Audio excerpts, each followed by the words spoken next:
Dan raak jy viljoen. Sien jy hoekom het ek vir jou aan die begin gesê, ek sien nie bejaardes raak nie, kyk 'n bietjie hier. Bloedjong, splinternuut. Tannie is nou al baie lank in Woester. Sê vir my, hoe lank is Tannie al hier? Nee, ek was 19 toe ek hier gekom het. Kyk nou na my rimpels en my grys hare, dan reken jy dit self uit. Kom ons vra dit anders. Hoe lank is Tannie al getroud?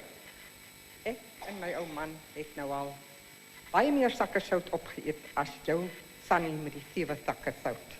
Ons is 44 jaar getroud. 44. Dis al 'n baie lang tyd. Ek weet nou Tant Ragie is deesdae besig om skryfwerk te doen, maar ek dink so. Ek het nie stories gehoor nie, ek dink dat vroeër tyd was Tant Ragie vreeslik baie liggaamlik aktief, is ek reg? Ja, ek was 'n baie geesdriftige tennisspeelster. En in daardie dae was dit vir 'n boervrou. 'n Boervrou het agter haar potte kos en haar broodpanne gehoord. En glad nie op 'n tennisbaan. En daarom is ek ook in die kontry voorgehou as die Jezebel van die kontry. So het ons plaasvoorman se vrou gesels met 'n dame van die kontry. Toe sê die dame, ag, sy's tog so bekommerd oor haar seun. Sal hy tog 'n goeie vrou kry? Toe sê ons plaasvoorman se vrou vir haar mam, mevrou, maar hier is dan sulke dierbare meisies in Woester. Natuurlik sal hy 'n goeie vrou kry.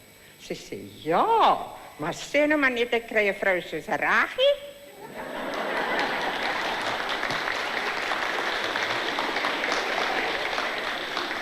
Tant Ragie sê jy nou so flissies net verwys na die plaaslewe. Op 'n plaas gebeur seker ook baie interessante dinge. Ruben, op 'n plaas moet 'n mens daai blinkkant bohou wat jy van gepraat het. En dit kan jy alleenlik bohou as jy humorsin het.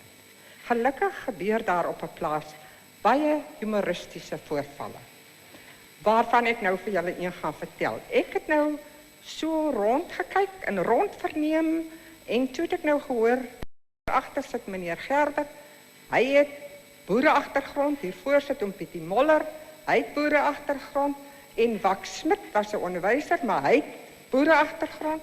En ek sê, toe Wax, kan ek maar die ding vertel van die bokram? Toe sê hy, ja, wat laat maar waai. Nou Wax, as ek in die moeilikheid kom, is dit die onus op jou, hoor. Dit was, die boere sal weet, dat 'n sekere tyd van die jaar, dan word die ram verwyder van die ooe. En so as ons ou bokram toe, staan hy nou onder die bloekomboom vas. Aan 'n ketting. Hy mag nou glad nie vroumens geselskap hê. En is 'n nuwejaarsdag, en ou Klaas, een van die werkers, die moet nou die ou bokram gaan versorg. Hy moet water kry en hy moet voer kry. Maar ou Klaas het nou al sy nuwejaarsdoppie in, en ou Klaas is nou al taamlik getrek. En hy het ook nie lus vir werk nie, want wie werk daar op 'n nuwe jaar? Nou loop hy, nou is hy beierig.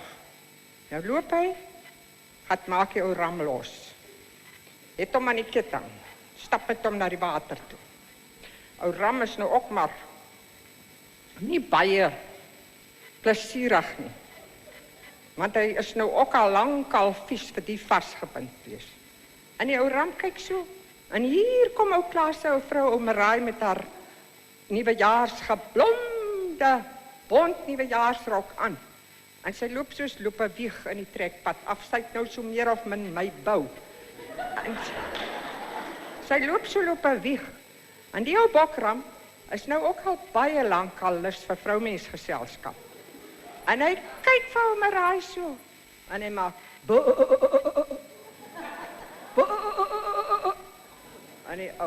en ou Klaas ruk hom so aan sy ketting. Hy sê, nie jou my, is daar wat te blaar is, blaar ek self. Ragie, baie dankie. Baie dankie, wel.